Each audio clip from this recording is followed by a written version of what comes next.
ఇక్కడ డెస్క్టాప్ పైన మీరు చూడొచ్చు, ఇక్కడ ఐకాన్స్ ఉన్నాయి. ఇక్కడ ఉన్నటువంటి ఇవన్నీ కూడా ఐకాన్స్. డెస్క్టాప్ పైన ఐకాన్స్ కనబడొద్దు అంటే మీరు డెస్క్టాప్ పైన రైట్ క్లిక్ చేయండి, వ్యూ సెలెక్ట్ చేయండి.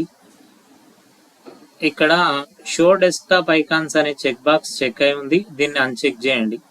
అన్చెక్ అంటే క్లిక్ చేయండి, అంతే, మీ ఐకాన్స్ హైడ్ అవుతాయి. మళ్ళీ ఐకాన్స్ రావాలనుకోండి, సేమ్ థింగ్, డెస్క్టాప్ పైన రైట్ క్లిక్ చేయండి, వ్యూ అనండి, షో డెస్క్టాప్ ఐకాన్స్ ని చెక్ చేయండి, చెక్ నథింగ్ బట్ క్లిక్ చేయండి. ఇది విండోస్ 11 ఆపరేటింగ్ సిస్టంలో మనం ఈ విధంగా ఐకాన్స్ ని హైడ్ మరియు అన్హైడ్ అయితే చేయవచ్చు. Thank you for watching this video. మరిన్ని ఇటువంటి వీడియోస్ కోసం మా ఛానల్ని లైక్, షేర్ మరియు సబ్స్క్రైబ్ చేయండి. Thank you.